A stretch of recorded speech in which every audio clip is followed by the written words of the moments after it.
Shit. I didn't think about a way to start this. Your openings are way better than mine. Yeah, I'm just lit like that. What can I say?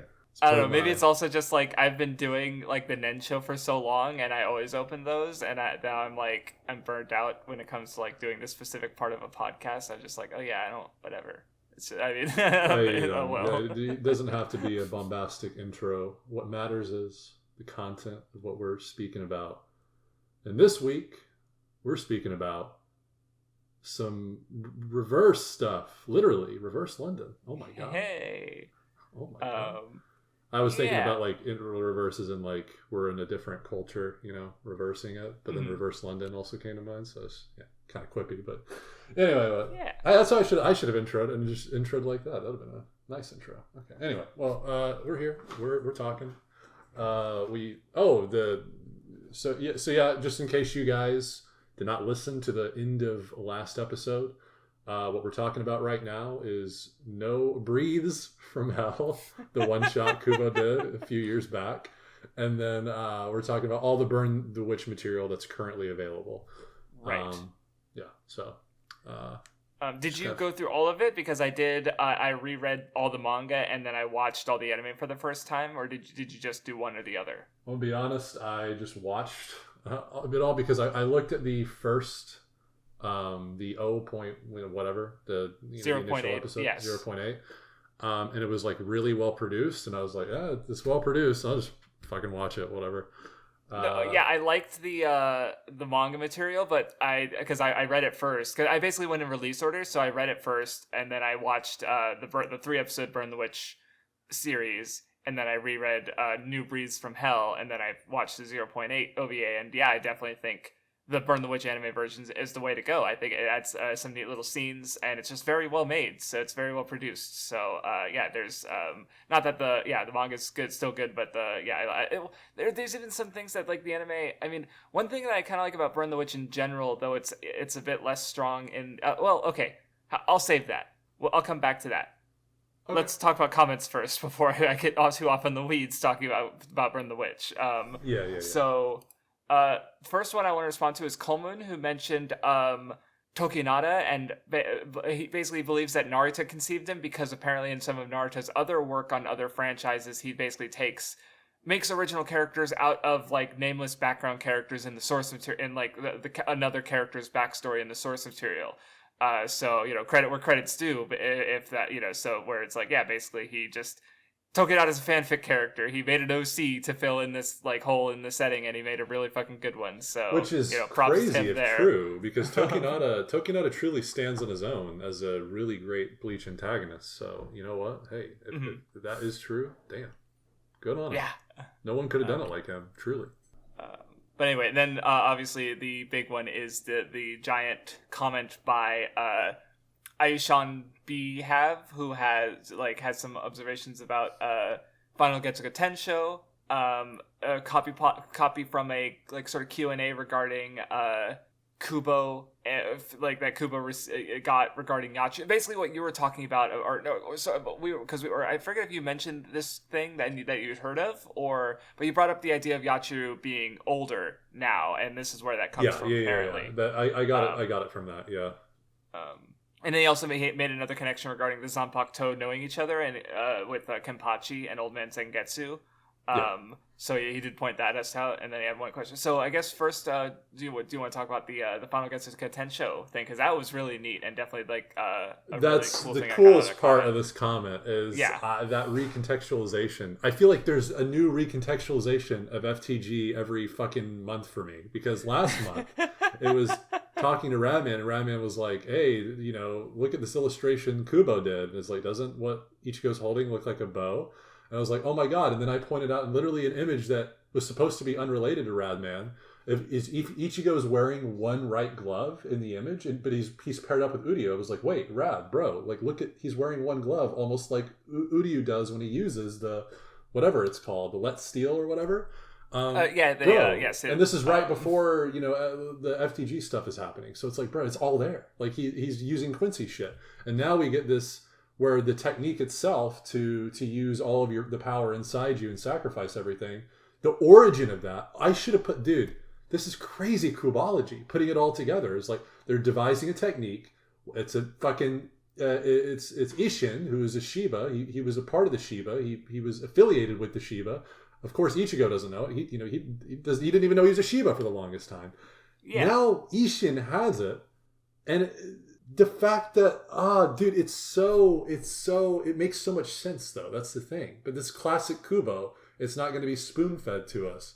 I needed it spoon fed to me because I don't think I would have ever thought of this because I already read. I was thinking of so many things and can't figure out, or at least the third volume. This totally slipped past my mind when they were talking about the Shiba technique. I'm taking this as canon. This is so fucking cool. Well, I mean, even the fact that it links to your observation about the because the Quincy and the Soul King are connected, and the Shiba family is connected. So it's like it all clicks together, right? It just fits really well. I know you're not into YouTube anymore, but I would be interested if you ever had the drive to make a final Getsuga Tensho video, and because especially with the way people talk about it, there's in the Gintama manga, you might remember, unless I don't remember if this part was only fan translated or not, but I read the fan translation, and there's a part where Gintoki comes out dressed in final Getsuga Tensho, and the translators put an asterisk where it's this is just some fucking shitty ass pull from Bleach or something like that. And really, there wasn't anything like that. I know exactly the scene you're talking about. It's at the end of an episode. I think it's in the character ranking episode, actually. I always talk about the manga because I'm remembering the scene from the manga when I read it because it was a translator. Yeah, I've never seen that. So gotcha. Unfortunate. So a lot of people but see it's so it's I just because you have so many thoughts about it, and it'd be really cool to have that video. But obviously, if that's not what you're creatively motivated to do right now, unfortunate. Yeah, I mean, if I were to do something like that, it would be just like Ichigo's powers in general, just because Tensho is I really, really love, but I've come to even appreciate Ichigo's final powers and Thousand Year Blood War even more nowadays because of just all the thinking I've been doing about it. What I've talked about, finding strength in the formless, I think is such a cool concept, and especially how it's attached to Ichigo. But in a video, if I ever do make a video like that, Final Getsuga Tensho will definitely be a big part of it. Although, then again, I could just make an Ichigo-centric video, and then all this would be a part of it. But maybe one day. We'll see. But yeah, I mean, having the Q&A is really nice. I don't think I have anything to add to it, though. And same for the Sanpakuto mention. Yeah, I don't know how to say your name, man. Why is your name so confusing? 2097. I'm going to call you 2097, okay, man? Or dude, as in female. I'm assuming your gender right now. I'm so sorry. Listen, I am not the kubologist you want to be asking. Okay, I'm like Kubology Junior right now. You're asking us some hard questions right now. I'll be frank with you. I don't know how to answer them. The Yachiru shit, I don't know how to answer you, bro. I don't fucking know. What was your other question? How did you like these? Okay. This one I can't answer. Wait, what question? Because he's copy-pasting something from somewhere else. We're not being asked these questions. It's a dialogue between Kubo and the questioner. I was reading 4. Did you like Usagi as a protagonist? 4 is a question. That's I don't think that's hard. That's hard to answer. Yeah. Okay. Is that's the question for him? That's a question for us. That's a question for us. That is from him then, directly from him. Okay. Gotcha. Thank God. Yeah, I took that. I'm retarded. I took that as also a question he was posing. My bad. My apologies, guys. Compared to Ichigo, any difference he observes between them as protagonists? Okay, I think I kind of at least alluded to this last episode. They're both much more similar than they are different, I think. Because Hisagi really portrays Ichigo at his worst in the series. And what I mean by worst is in the Arankar stretch where most of it he's getting his shit rocked. And you see how he's struck because there's so much fear inside him that he keeps holding down, and that is his instinct. He keeps shoving his instinct further and further down because he's scared of it. Hisagi is kind of the same way. He seems pretty weak because compared to the powerhouses we see ultimately, especially compared to Ichigo where he is at the end of the series. I mean, we're coming right off 1,000 Year Blood War, right? Ichigo's at his pinnacle. And now we're getting a character like Hisagi, and it really does. It gives me that same feel of Ichigo in Arankar. And it's nice, and for Hisagi, especially because with the immense fall comes a really great rise. So I was expecting it the entire time I was reading. I was like, oh, he's going to have his final Getsuga Tensho moment, if you will, at some point. I was literally thinking that as I was reading, and he does.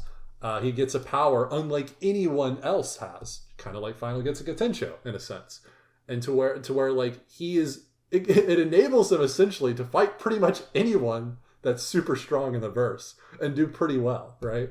So I think it's cool. I think he's a lot more similar to Ichigo than he is different. So it felt more or less the same, but I guess the differences would be in Hisagi's individual fear. I find personally automatically more compelling. Although I will say Ichigo's, where it leads in the story it tells, is, I don't want to say it's more compelling. It might be a little bit more compelling, but then there's a lot more story Kubo works with, of course, too. So, but then also I tend to prefer when things aren't spelled out. They're a lot more spelled out in Volume 3, but that doesn't mean they're like bad or anything. It's just that if you watch my Ichigo versus Aizen video, I talk about all these things because it is anything but spelled out. What Ichigo's feared of, or what he's fearful of inside himself, like that idea of instinct, what it means, what it is, that pride, all that stuff. All that stuff is like, it's pretty hard to capture in your mind. You got to do a lot of digging. So I think I appreciate it more on the offset because of that. But again, the recontextualization of Tosen's stuff and how it connects to Hisagi, I think is also great execution. So at the same time, it's like, I think ultimately, while Ichigo is a protagonist, I do prefer slightly more. Seeing Hisagi in a shine, and to the point where he's my third favorite character in the verse, I think should tell you a lot. Like, Hisagi's great. Without relatively speaking, how little, because I'm thinking back, and it's like, because I guess one difference I was going to notice just how like active they are as protagonists, because Ichigo's very much like, he moves a lot of the story by, like, obviously there's a large part of his reaction too, but like his responses are big is what I'm thinking of, right? Like when, he gets it, like, both Soul Society and Arrancar start with him getting attacked, but his responses to going to those worlds like lead to this huge like spiral of events. Where Hisagi, it's like, okay, in the first volume, I don't remember anything major that he does. In the second volume, he watches Urahara get his shit kicked in. And it's the third volume where he actually like takes some action. But even like he's more, like that's just one. Now again, not a negative difference, just something I was just thinking about where it's like, so like in that way, I definitely, I also like Ichigo more in general. But it's like, Hisagi's really good. So yeah. Yeah, it really does. I mean, it really is akin. I mean, I think the Ichigo Arrancar is like a perfect example because the first thing that comes to mind is when Ichigo is battered, he can't do anything, and Kenpachi's fighting, and all he can do is watch Kenpachi fight Noitora. Then there's one shining moment he gets throughout that entire stretch is when Orihime is going to try and heal him, and then he goes, "No, Orihime, please heal Nell first." That's very much Hisagi's role in volumes 1 and 2, when he's more inactive than active in a lot of these combative situations. He still gets his shine incrementally until then he gets his huge shine at the end, kind of like Ichigo with FTG at the end, because he's always weak, he's always on the back foot, he's literally in fucking paralysis whenever it matters most in Fate Karakura. Like, it's their arcs kind of parallel if you're looking only at Ichigo and Arrancar. So I think they're pretty similar. It's cool shit. Yeah. And it all stems from fear, right? It all stems from fear. So, for sure. There you go. Anyway. Let me think. I guess now we're done with the comments, so it's time to talk about Burn the Witch, I guess. Burn the Witch first. Okay. Yeah, so what I was trying to get at earlier is that one thing I think is neat, because in the manga there's exposition about what the dragons are and what their deal is. And there you get a bit of that in the first episode of the Burn the Witch thing. But overall, I do like how there's still not that much like directly said about the world and setting yet. Yeah. Like one thing I was piecing together was because there's the Soul Society West Branch, or Wingbind as they also call it, which is another WB. Like they have the different I think they have the Piper, like Nini wants to become one of the Sabers, which I imagine is more of like a combat branch. They mentioned Patchwork at one point, which it sounds like they deal like specifically in regards to the corpse cleanup for the dragons. So I was just sort of piecing together what sort of each group of witches seems to be like in service of, right? Like, because that wasn't directly explained, but I was still thinking about like, oh, I guess this group does this thing based on, sort of what I'm picking about in the context. And so, it's just kind of neat to see that. And or even just like, I don't know, the setting is also kind of interesting because it's normal people know about it, but it's not like it's weird, like I don't, because they're like, or I don't know, was it all happening in reverse London, or I don't know, it just seems it's all happening in reverse London. Okay, gotcha. Because but there's still normal people. Balgo there. becomes like a permanent resident of reverse London basically after he becomes what do they call him, dragon something. Dragon, Dragonclad. Dragonclad, yeah. So most of it is happening in reverse London. But what we get from 0.8 is the only, I guess, reference to what you're saying is when Balgo is like, oh, that's the elevator to reverse London. They're like, bro, don't you know that's just... But then again, the person telling him isn't actually a dragon, so that is also... Yeah, so we come to find out, yeah, right? So it's like... who knows? What it seems to be is like it's like an urban legend type thing, and most people probably don't believe it, especially if you're like an adult. I guess maybe I don't know. Mm-hmm. Right, but I guess what tripped me up about it is because there's still like normal people in reverse London and interacting, because like there's a whole law about if a normal person touches a dragon, they get killed, right? Or they have a 100 years sentence. So it's like, so there's still normal people interacting with this reverse London world. Yeah, right? But I assumed that's more that it's very similar to the Soul Society in that they're like they've died or they were born there maybe too. Well, that's the other thing trying to unpack Burn the Witches, because it's like once it's like, oh, because like just looking on its own, it's like, okay, there's dragons and they have magic, but it's it's contemporary, like it's fine, but it's like it's still neat on its own. But then trying to like contextualize it in the setting of Bleach as well, it's like, okay, like one of the lines they give is like, oh, in Japan they just kill dragons indiscriminately. So is the implication is that dragons are another sort of form of hollow or ghost, right? True. Yeah, true. Because like their mechanic works differently. Well, another thing is you notice the magic spells they cast were numbered. Like Kido. Yeah, that's the first thing I thought is Kido. Yeah. Exactly, right. So I don't know if the numbers like line up, like if they're spell or if it's just a whole different system entirely. Like I didn't compare the spells to Kido, and there's so many, and we only see so few, relatively speaking. Like I don't know if there's like an overlap because she uses like the stun one. Is there a Kido spell with the same number that's also stun, or is it like a completely different like spell system? Right? Like it's just. Which I think in itself it sort of adds to the setting in regards to like something I was talking about with Camp Fear and World. And how, like, the Soul Reapers have created all these mechanics as a way to guide souls in between the worlds. But, like, as I was talking about with there's the Kogyoku that Tokinata builds his palace on, where it's just this place that Reishi built up, and it just happened. Like, the Soul Reapers don't manage every single soul that lives or dies or goes between the worlds. Like, it would happen if Soul Reapers just existed, the world wouldn't suddenly collapse, right? I mean, the Soul King's a different matter. But Soul Reapers themselves don't need to exist, and so I Burn the Witch was it because it is Soul Society. But if it is operating on different mechanics, like that's interesting in regards to that sort of idea. But then again, maybe the mechanics are more similar than we know, just because of obviously the fact that most people can't see dragons until they can. Well, most people can't see ghosts until they can. Like that's all, back when Rukia and Chad were fighting the Hollow. Rukia could see the Hollow, Chad couldn't. So they had to sort of like work together in that way, right? So like you see that with Balgo and the dragon. Like he can't see the dragon, but his friend can, because his friend's a dragon, right? So I hadn't thought of that before, because I guess the implication in Bleach is that like everyone goes to the Soul Society. Everyone goes essentially, no matter everyone what in Japan, at least. Well, I don't know about but that. Maybe Sure. Was there ever any indication that it was everyone in Japan? Because I was thinking there was Soifon, because that I believe is like makes me think more of like a Chinese name, not a Japanese name, right?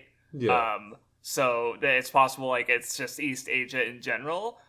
Where maybe, but then of course, like then there's like the Quincy's though that are very like German inspired, right? And they're secretly living in Japan, which obviously like I talked about the Fumie with the idea of like that's specifically in reference to Japanese Christians who were persecuted, right? So it's like, I mean, that said, even though there is the flashback where we see them in like a more European, with Basby and Hoshwall's flashback, there was in a more European style area. But like, you know, they are secretly living in Soul Society. But at the same time, we don't see, the only characters who we see transfer to Rukongai after they die, it's the Parakeet and Ginjo, Tsukishima, and Giriko, the Fullbringers, right? And all these characters die in Japan. So we have, and like, there's no 100% like indication that like anyone in the world who dies goes to Rukongai. So is probably what I initially said. The Reverse London is just like the Soul Society of. Yes, the West. So it's like that. The Rukongai takes care of one half of the world, and Soul Society West takes care of the other half of the world. Or maybe there's more Soul Societies as well. Not the whole half. No, Americans, we all go back to British. We all go back to our. Truly, that's the worst hell of all. No, we're gonna be British when we die. No. Yeah, and I was also thinking about in regards to like the secrecy, because I guess if I'm wrong about the setting, because like I had the indication that like I get, but I guess if the dragon was saying that and most people in true London think Reverse London is fake, but again, there's apparently relatively normal people in Reverse London as well, but they're probably I don't know. Again, that's the thing, it was never fully explained, which is kind of neat. I because now we're sitting here just thinking about it, and other people have thought about it, I'm sure, because it's now like 6 years old. I think the one shot came out in 2018. That's crazy. This setting. So but it's just again, how is it going? That's it, because it's like it's neat. I like it overall, but it's also just like, but I want more though, Kubo. Give me more. I want to see what these. That said, I'll be transparent up front. I think there's definitely a reason for me having quite a few more notes just for one shot than like the 4 episodes I watched. Yeah. I think on the Burn the Witch, I'm not as interested in. Just frankly, I watched these episodes. I was like, yeah, it's all right. Like, I like the world and I like what they're doing, but like a lot of the character stuff, I could not attach to. I didn't really attach to even one character. So, and I think that's big for me. So I was like, if you never did Burn the Witch again, I would not care, to be honest. Well, to be frank. So I mean, because I mean, for me is really the character I attached to the most is Osushi, because he's adorable and I love him. Are you talking about the dog, bro? The fucking dog. He's cute. Look at this. Does he even count as a character, man? He's not even Shut up! Shut up! You're not my real dad. Go away. True, I only have like a bunch of. I'm gonna be your stepdaddy in this instance and tell you you're letting the cuteness blind you, okay, man? No, I'm the one who can see. Literally, discount Brooke, bro. Discount Brooke, man. I can see. I want panties. Let me see your panties, bro. I just get Brooke in here at this point, man. He has at least a couple more. At least he can do 90 degrees, bro. But no, anyway, like I just think the dog is cute. As far as character-wise, though, one thing that really like stuck with me from even the first time I read the one shot was just when Balgo finds out that his friend was a dragon, and the way he reacts to that was Selby, and the way he reacts to that is, well, I've known you longer than I knew Selby. So cool. And it just like because up until then he was just this pervert. Right? Like that he wants to see Noelle's panties, and then he just has that more thoughtful, interesting moment. I'm just like, oh, okay. Like there's more to this character. And then, but even then, like, because he had that cool moment where obviously he saves Nini, but then generally the series, well, even then it's like, because he's like complaining because he got hurt by the fangs, and he's like, ow, fuck, ow. Like, there's just or when he gets a sword, he's just like, the fuck is this? Like, he's unserious so far, generally. Bro, and then when that initial beam goes out in the final episode, I thought that was a sword. I was like, yo, Balgo Pog, and then, he's the fucking old dude, the Urahara, I guess, from the Burn the Witch verse. Well, it's all I call him the same Sanji because he shares a voice actor, but speaking of which, I should have mentioned this earlier. I did watch 08 and then the first episode in sub, and then I was like, something feels wrong. They're supposed to be in London right now. That's true. And I was like, you know what? I'm switching to English dub, and it was fine. It was a fine dub. It was like good enough for me, and so I watched the rest in dub. So. Okay. I almost forgot that Sanji, the guy who does Sanji, voiced the guy, because I did watch a little bit in sub, but I definitely, if there's any more in the future and it's still the anime is produced as good as it is, I will be watching in dub for sure.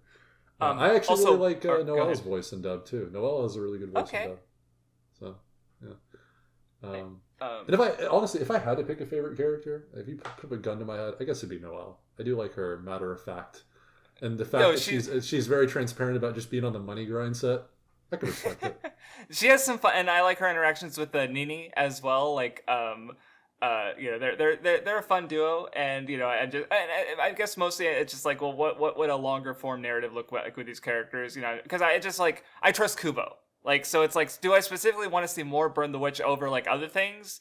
Not particularly, but like if Kubo has the story he wants to tell, like I do remember apparently there was a quote after he finished Bleach where like even though it was so rough on him health wise, like he came to miss the world and the characters and exploring that, right? So but then so the fact that he wants to explore this other side of the world is interesting to me, even if like as far thus far it's like there's not like one example is like the one shot starts with Noelle talking about uniforms, and I don't really get that much out of that in relation to the rest of the one shot, but it is potentially like the fact that she doesn't want uniforms. She doesn't need to prove herself if she's wearing a uniform. She can identify herself by the fact that she's a student or she's one of the Pipers. I think it is that they're her group in the Witches, basically a Wingbind. Right, so it's like I don't get much out of that in regards to the whole like anything we've gotten out of Burn the Witch, but it's definitely like setting up an idea, and it's like, well, where are you going with this idea in regards to Noelle's character arc? And of course, where in comparison, Nini got her opener within the 3-episode series and the volume of just like fairy tales. Well, that's very clearly what that's about because you have Macy and you have Cinderella and you have like relying on others outside sources of power versus casting your own spell, right? Like that's much more clear in comparison. Also one thing is I believe I got this name from an early translation, and I imagine it was changed because so Balgo. I originally came to know him as Virgo, which when you consider the like they have the Aries symbol on the back of their coats, and in the manga, so at the end of the one shot, Billy, their Ohara, as you said, he actually gets promoted to the Sabers, and the Sabers have a Scorpio symbol. I'm glad they removed that because they actually open up the volume, like he gets returned to his original position, so it just kind of doesn't matter. Or in the anime, he never gets promoted in the first place, so he never gets demoted. So that they just, I don't know why, I don't know what the deal was that was, but I appreciated that not being there in the anime because it doesn't seem to be important at all. But I was going to bring up, so Virgo is he's a virgin, he's a pervert, right? Like that, I made that little connection there. But I do wonder if maybe that his name is supposed to be Balgo because it's like, because I feel like if it was meant to be Virgo, it would have been romanized as Virgo and not Balgo. But maybe there's not supposed to be a connection between his name and the motif with the groups of factions of Wingbind being symbolized with the zodiac. Because also, what's the guy? He had the bull symbol on his. Why can't I remember his name? Bruno. Taurus. Yeah. So he, that with the inks, right? That was his group. So yeah, I just as something I remember from, because I believe it was, I got the name Virgo from somewhere, but in the official translations that I read, it was Bargo or Balgo. So I was like, where the fuck did I get Virgo from then? So I have to assume it was a fan translation, from back in the day. Yeah, there's just a connection I noticed just because think about him as a virgin. It's like, oh yeah, that's that. Yeah, he acts like a virgin, doesn't he? Yeah. So he's a kindred spirit. But yeah, no, there's. I think it's neat. Yeah. I will say, we were talking about the two main characters earlier. I really do think, like, when I first looked at them, I was like, aren't these girls just kind of like Panty and Stocking? That's immediately what I thought of. I have not even seen most of Panties. I've seen like the first episode, and I haven't seen any. There's one YouTube video with a lot of views where it's like a transformation they have that's super sensual and it's like super well animated and it's very sexy. I don't think I've seen it, but I'm familiar with it. Yeah. Okay. Yeah. Just like Panty and Stocking. They I don't know. They got the same vibe going on. The shorter girl, blonde hair. She's not as stacked. The little bit taller girl with blackish hair, and she is stacked. Like, And then the short one is like the more bombastic one too, and that's in Pantheon Stucker from what I've seen. So I don't know. That's the first thing I thought of. I don't know if anyone else has thought that. Okay, I mean, just to speak generally, is that just like thinking about just design-wise, it's just characters with long black hair in general tend to be more reserved, while characters with like blonde hair are going to be more energetic. Sure. I think so. Just look at Naruto. So yeah, that's really, so yeah, it's fair, interesting comparison. I definitely didn't think about that, but yeah. And I will say, at least in the anime, since I didn't read the manga, the entire time I was like, bro, this is like Miyazaki shit, man. Miyazaki vibes everywhere as I was watching the anime, like the monsters, the aesthetic, I don't know. It's a definitely cool visual experience to say the least. By the way, we were talking about Balgo earlier. Best Balgo moment is in that short little like flashback sequence in episode 3 where we get to see Balgo and Macy did interact. That's why Macy possibly has the ability she has. And he gives her the "I love my dog" umbrella. Actually, so based. Actually, the best Balgo moment. I'm not even kidding. I also like when he loves his dog. When the true dragon Sushi is like out of the dog corpse, and he's just like very insistent that Sushi is in fact not dead. And he's carrying around the limp dog corpse is very funny to me. Like he's just a little more limp. What are you talking about? Like what? It's good. But yeah, anyway, I definitely agree that New Breathes from Hell is... Well, the title is funnier, but other than that, it's... if Kubo did not insist personally, no, it has to be New Breathes from Hell, localizer L, honestly, just fucking localize it to No Breaths from Hell, okay? That's what it should... Kubo, he doesn't know English. That's probably what it is. Just call it No Breaths from Hell, guys. Why do you gotta translate it? No Breeze from Hell, you stupid fuck. Then again, I'm assuming, unless Kubo literally told you guys don't do that, then...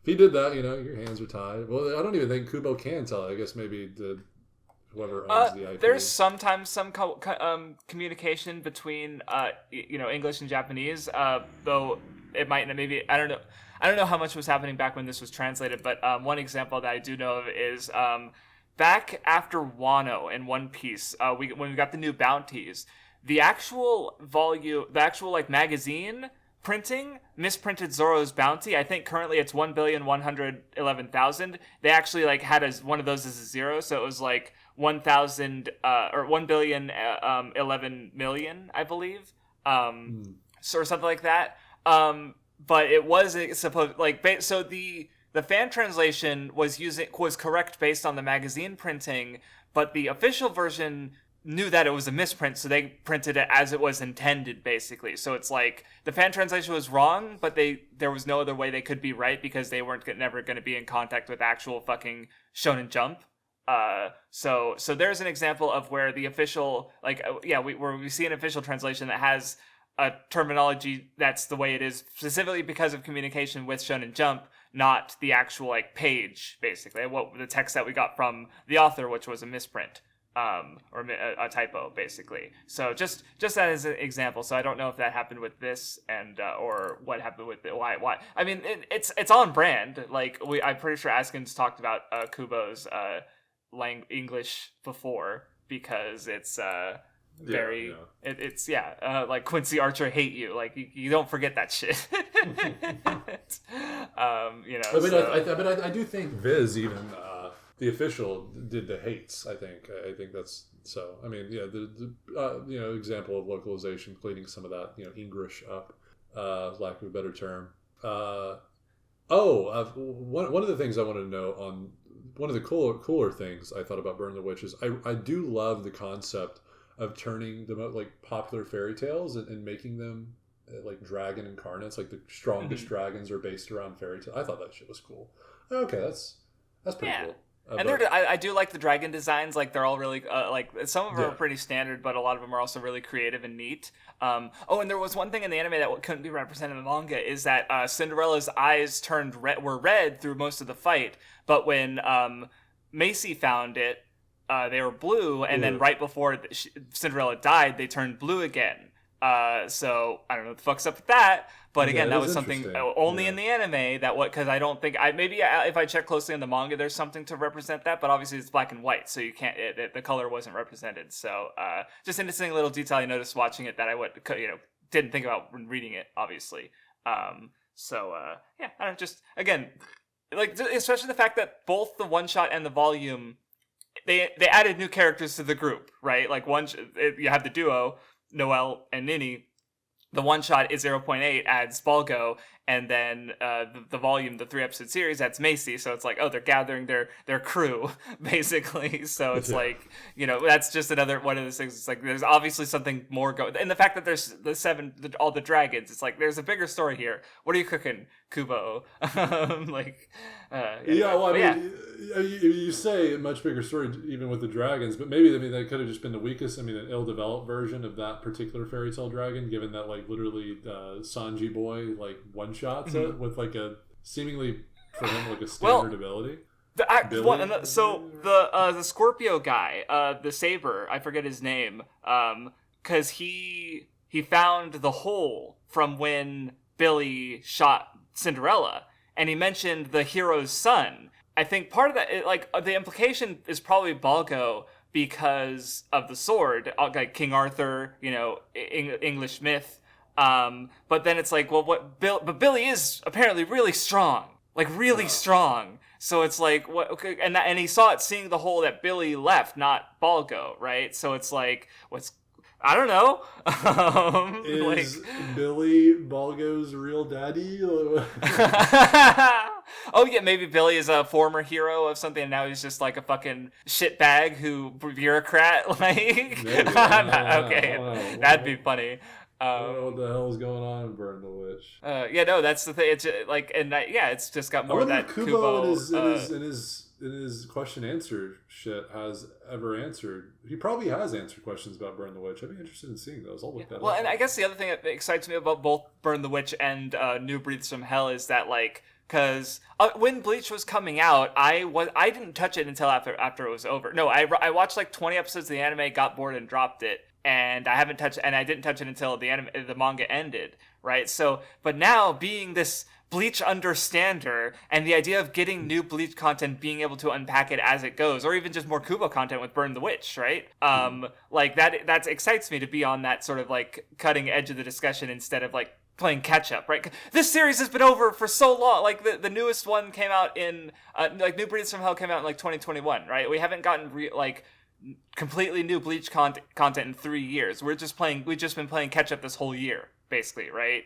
So the idea of more stuff coming out and being able to talk about that and theorize about it is it's cool. Because obviously that's a big thing I've been doing with One Piece for 18 plus years is what's going to happen next, and talking to my friends about that, right? Or communities, and I don't know, getting that with Bleach sounds really cool, and especially with just again how dense and layered and subtle Kubo's writing can be. It's definitely yeah. So anyway, I also like New Breeds from Hell better than anything Burn the Witch. As much as I had fun with Burn the Witch. I was hyper engaged during the entire time. I do have a few notes for it. Not too many though. I mean, it is just one chapter, long chapter, but one chapper. I will say in the very beginning, I was already writing a note. So the intro to the Hell chapter with the goldfish. Yes. It does remind me of Ichigo's early life. When his protector, his mother, died, he vowed to take on that role for his sisters as a protector. It kind of gave me that same vibe of oh, this bigger fish died, but now I have to become the bigger fish type thing. That's kind of the way I took it. I immediately likened it to Ichigo's early life and kind of the new role he felt obligated to fulfill. Oh, absolutely. It's super symbolic. Well, because the other, I think, who are the antagonists in the Hell arc, right? Well, it's Ukitake, Yamamoto, and Unohana. The larger goldfish that have died, and now the smaller goldfish have spent the last 12 years growing to sort of fill that bowl, but now the large goldfish is literally coming back from hell to eat the smaller goldfish, right? Or even then, there's the other thing I noticed, because Kazui is a fucking creep. I mean that in the best way possible, but he's living out closer to hell than any of these motherfuckers that deal with death every day. So the first thing he does in the one shot is he jumps out of his window and apparently flies a goldfish to what is it? And then he opens a gate to hell. What is this kid doing? There's a second goldfish for Colin, so the two goldfish he's talking about, like, he can summon, like, I don't fucking know, like, he has the spirits of the goldfish. And dude, I mean, he's adorable, but he's like, he's a walking ghost story. Like, the fact that he's so happy about, because obviously, he sent the fucker to hell, bro. The teenager and Colin are like, what the fuck is wrong with you, kid? Like, he's creepy, and he's like, oh, hell butterflies, yay! Like, he's a creepy ghost He's like, kid. hey, bro, I know you're lonely. I got a literally lit place for you, bro.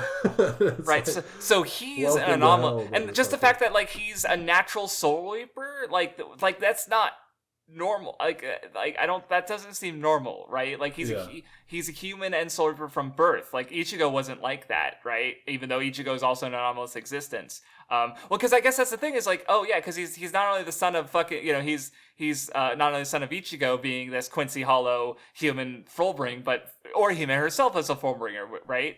I think they even mentioned, I don't actually think we talked about it, but in Camping Your World they mentioned that it doesn't seem that Chad or Orihime actually had the Soul King nails, but rather it was more part of their lineage that allowed them to awaken that abilities or something like that. Yeah, I do remember that. So Kazui's the progeny of both of those.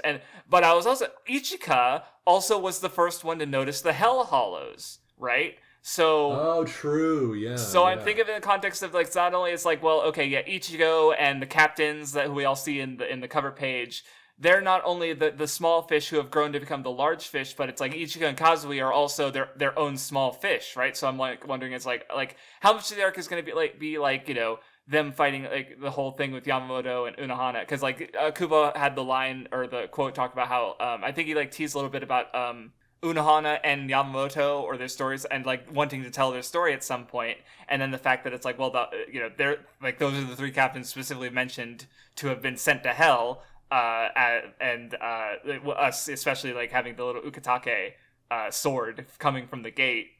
So if there's going to be antagonists in this arc, it's probably going to be these three, right? Especially because they're so, like, strong.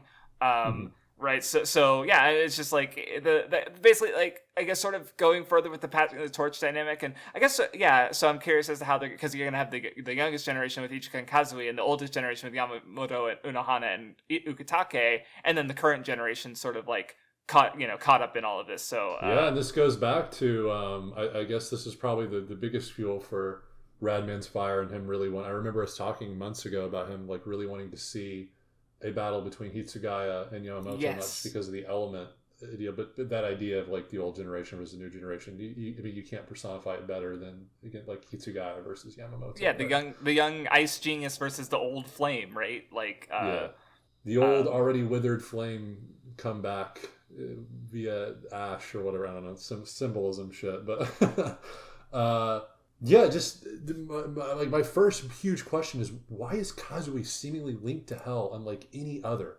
Not only can he like spontaneously turn into a Soul Reaper, just seemingly based off his disposition, but the fact that he's seemingly the only Soul Reaper at that connected to hell. Very interesting. How did he learn how to open the fucking portal? Like what? Who was talking to him? Was Ukitake whispering in Kazui's ear via the... Going back to the end of the chapter via the substitute Soul Reaper badge, the deputy Soul Reaper badge. Maybe, I don't know, probably not, but like, I'm very, very interested in Kazui's shit. The happy-go-lucky sending you to hell, Omega Law, like, very, very fucking dark shit. Like, cool, really cool shit. Kind of dark. Kubo, you're cooking. But yeah, I guess as far as other small fish that have grown, is we get the what's the name? Hold on. Rindo, the mute apparently guy with the hawks. That was a cool ass page when he uses his hawks to fucking hollow, like turn into fucking bones. Like sheesh. And then Yu, who's I really like the panel because like she's got her nails that are claws, but also her eyes have like bite or claw, like they're being they're drawn in an interesting way. But like, just completely new characters who are stepping up to the plate and just being, and we see Akon fight for the first time in ever, Kurasuchi's horned guy. Like, he's just been fucking sitting in a fucking science room expositing for fucking 700 chapters, and now he's like, oh, wait, he actually has a Zanbakuto, and it's like fucking math, science focused, or like, is he numbers? And like, what the, I don't know, cool powers. I will say, I mean, Yu, that character is just one of many examples just in this one shot of like the kind of new age soul society, under Shusui's wing. We got the fucking page, the pagers now act as like iPhones, where fucking Renji is FaceTiming Ichigo from the Soul Society. Don't know how that connection works, but it works. Just shit like. But we already saw glimpses of that, for instance, because everyone keeps throwing around the name Urahara, and well, where have we seen that before? With Hisagi's relationship with Urahara, where Urahara provides them like motorcycles and shit. So we've already, this has kind of been a known thing. Urahara's just being able to push it more with Shunsui in control, because he essentially pardoned. Though also just a little addition about Yu is because she is like this, like she has this more modern, like relative to Soul Society aesthetic of like a garu or gal, but like Ichigo responds like she's by contemporary like real world standards, she's actually dated, which is kind of just a funny like juxtaposition there, because relative to like Soul Society she's new, but relative to the real world she's old, so it's like okay. A little bit too much Gyaru, but I do want to say, I don't know if you caught this, because I didn't remember seeing Uryu in the one shot, and I was like trying to see like maybe Uryu is here somewhere. In the when they're in the ramen shop, it looks like in the background one of the people sitting down, because he did say only my friends are here. That kind of looks like Uryu maybe in the background with the black hair, kind of in the right side. Let me see if I can. I'm trying to find it. Maybe. Okay, I see. Yeah, I was thinking maybe that's him right there. Maybe that's his secret cameo. I don't know, that's what I thought. Okay, yeah, I didn't think much of it, but yeah, I mean, if who else would that be? Because she said, or Keigo only said, or they were saying only there's no one else there that they don't know. Keigo doesn't know. Right. So no, that would fit for sure. Also, Rukia being a boomer is very funny. Is she, dude? Oh man, even her hairstyle is so cute. I love she's so good. It looks a little slightly dumb, but on her, it makes her more cute. I don't know. I love her. I love her hairstyle. Also, I can't see most people being able to pull off her hairstyle, but Rukia pulls it off stunningly. She's great. I love her. Kurasuchi's a menace, which is funny. Like when the fucking gag where he just shoots the lasers out of his eyes. Yeah, I guess I don't see this necessarily as her being like a super big Mayuri fan, because she was kind of fawning over Mayuri's presence, but I think it's more so she probably just has that level of like, oh my god, for like every captain, right? She's like, oh my god, this captain's so cool, look at what they can do. I doubt it's just like Mayuri especially that she's like, oh my god, because I think I remember she doesn't know. Because I think I even remember when it comes to like who she like admires the most, it's literally Renji, her dad. Right, of course. I think Kubo has mentioned this in his question and answer thing. I remember reading that somewhere, but she's a daddy's girl apparently, so that's epic. And she is very cute. And speaking of that family, this is I think my most interesting note. I think it's really cool to see Rukia as a captain and Renji still being an assistant captain and him being content with it. Renji used to yearn to be a captain, i.e. someone who could defeat Byakuya just so he could confidently look at Rukia eye to eye. Him being comfortable with her above him in rank shows that growth Ichigo helped him experience. Which is why I think Ichika's name might start with Ichi. It's because without Ichigo, Rukia and Renji may not have been able to connect like they do now. And I think we might have even touched on this. I just don't remember. But then I also say, on the flip, you could say it's the same with Kazui's name, with the UI specifically at the end of his name synonymous with Rukia. And it's because for both Ichigo and Orihime, Rukia was a source of strength for both of them at the worst of times. I think that's really cool, viewing these two names like that. One is an ode to Ichigo for Rukia and Renji, and the other one is an ode to Rukia for Orihime and Ichigo. Because without a doubt, both characters for both couples did bring them closer together through those conflicts. Of course, especially Renji and Rukia, but I like to view it that way even with Kazue's name, the UI part, like Rukia, but anyway, whatever. I don't know what the kanji would reveal. Yeah, I guess, you think of kanji there. Too. I can only think in English terms because I'm a retarded American, but... So anyway, what matters more in that is specifically Renji still being an assistant captain and Rukia being a captain, and then them, him being fine with that, right? Him not, it's an obvious portrayal of growth, but it is a portrayal nonetheless, and I do like seeing that. I think it was very well done by Kubo, making Rukia a captain and keeping Renji an assistant captain. I think is the smartest play he could have done for them, older. Mm-hmm. But were you going to say something? I was gonna switch conversations back to the Hell Hollows a little bit, which is what I've been calling them because I don't know what else to call them. That's probably Well, because one, I like a lot of their designs. Like I think having the whole sort of externalized a little bit is it makes them interesting, like visually. And I obviously see when I first read this, I still remember freaking out when Sazael Pearl showed up. Because it was just like, holy fuck. Because it made sense. If anyone's going to hell, it would be him. But I just, wouldn't have expected, an older character to show up. in 1,000-Year Blood War, and now he's here to haunt everyone, bro. He's crazy, OP, man. His presence is crazy. His interaction with Ichigo, where he's like, I'm going... expected. Yeah, I mean, I don't think anyone would have expected in a Rancor this guy would have this much presence later on in the story. I don't think for sure. Entered anyone's mind. Yeah. And I just love the interactions where he's like, I'm going to kill you, Ichigo Kurosaki, and Ichigo's like, who are you? I don't even know this guy. But more interesting, I was thinking about how he says, him being cast into hell, it's like, you can cast away your hollow yoke, my whole is no longer bound in my flesh, my hate and suffering are both like tears as they overflow out of my brain. So it's I guess, so good.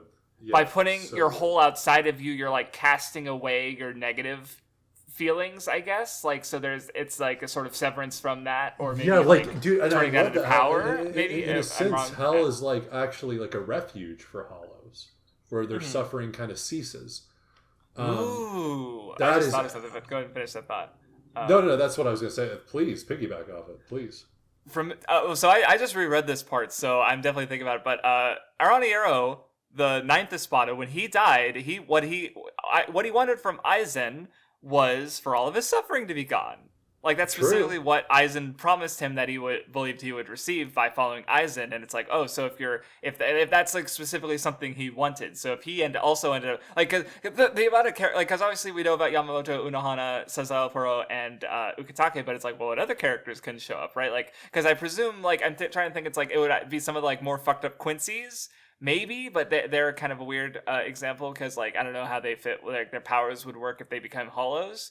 And then, of course, especially the Arancars, there's definitely a lot of cases where it's it would be interesting to see, and especially the redesigns, because I do like Sazael Pearl's Grance's new look for sure. And it's just, I don't know, super detailed. It fucking looks annoying as shit to draw, actually, but that's a Kubo for you. God. And he also had an interesting line about how the gallows of hell are clairvoyant. You don't need to answer. So it's there's some sort of omniscience, I guess. He knows. Interesting, yeah. Yeah, because he asked Rukia, or not Rukia, Renji. Oh, no. It's probably because of the hell butterflies. That's why. Oh, it's because of the information from the hell butterflies. Yeah. Right. I just thought of that. Yeah. Thank you for bringing that up, because that's the obvious answer, I feel like. Okay, yeah, right. Okay, because if they're getting information from the hell butterflies, then yeah, of course they would. Because they're always around Soul Reapers in the Soul Society, right? Exactly. So of course they have right. that information. So yeah. So it's just so many interesting things. So with Burn the Witch, it's definitely interesting to think about, but it's so far removed, it's really hard to imagine how it could be, conceptualizing it alongside Bleach's setting. But this is obviously a continuation of Bleach, so it's still we still have a lack of answers, but it's also we have, because Bleach is much longer, we have a much better idea of what Bleach is and who these characters are. So it's really interesting to think about.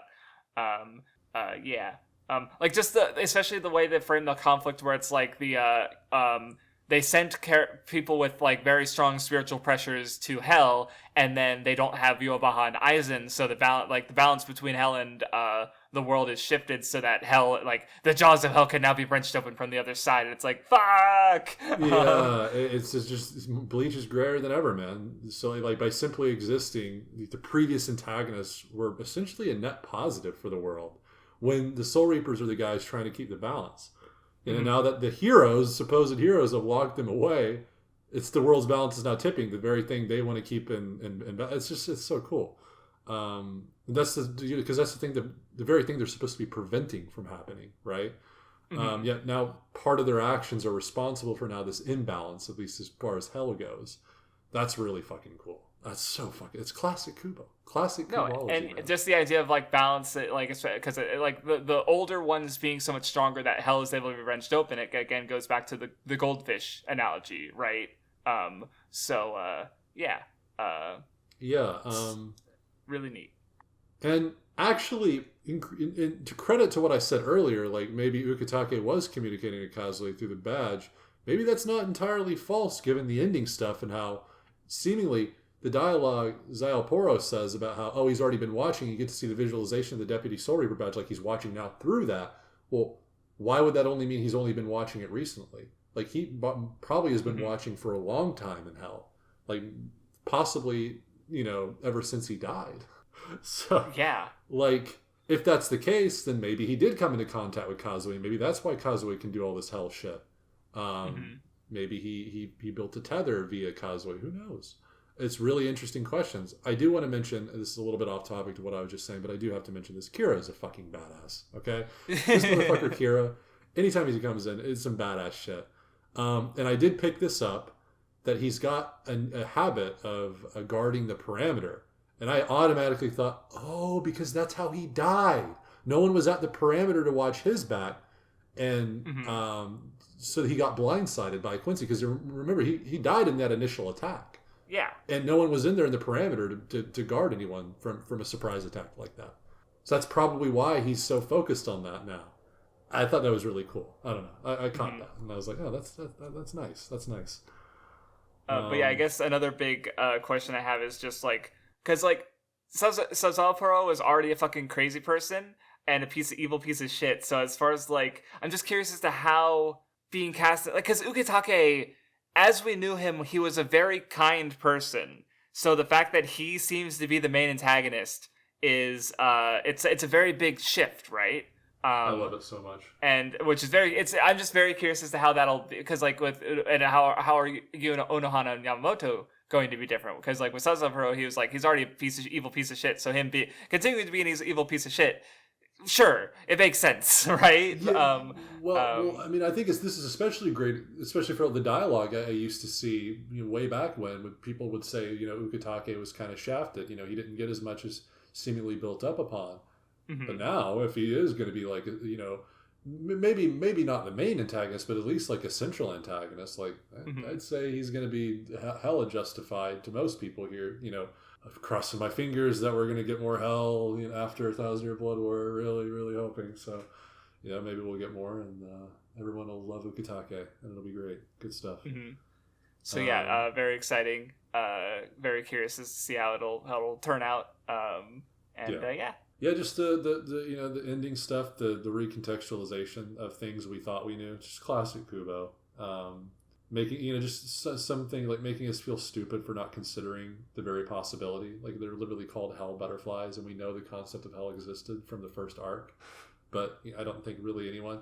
I actually, that's a good question. I'd be curious to see if anyone picked up on that very early on in Bleach, like in forums in the past. That would be really cool to see. I'm sure there's some Kubologists out there that figured this out before this one shot came out. That maybe these are connected to hell. Mm-hmm. We did see hell. Also, I just noticed something. I don't know if it means anything. It's in fact. Oh my god! But oh no! Look at his eyes. He's got rings in his eyes, like this in the upper left. Oh, like the hollow hole. Is that meaningful, Kubo? Is that something, or because it's drawn differently from how it is? Because I compared it in earlier, and they're more just like he still has those spots on his eyes, like a shine, but they're not rings, they're just like ovals basically within his eye. But here they're drawn like double layered, basically like a ring, and I'm like, oh my god, Kazui, I just noticed it. Oh yeah, creepy kid. I love him. Also, I was even just thinking about it randomly. Well, maybe because I have I was just thinking we haven't seen him interact with Ichigo actually, or even Orihime really. Barely. We didn't really see him. Yeah, he was just quote unquote pretending to be asleep. Yeah. We've only really seen him interact with Ichika, Kon, and a 15-year-old ghost. So who looks like an adult. I want to see like a scene of Ichigo. He's like, he's my son, but like he kind of gives me the creeps. I don't know. I can't put my finger on it. It's kind of funny. Dude, he's such a creepy kid. I love him. No, it's like a scene of like, Dad, you ever been to hell? It's like, what?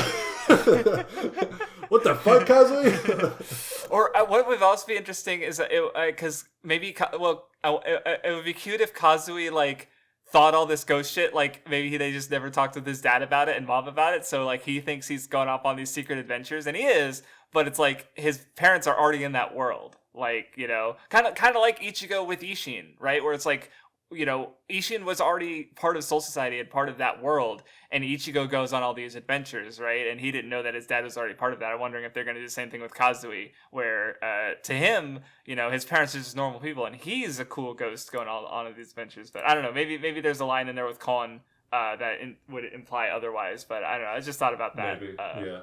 And just imagining a parental-child dynamic that we don't really have much of, other than I'm sure that Kazui is loved by his parents, and I'm sure he loves them. He's a very bright-eyed kid. So yeah.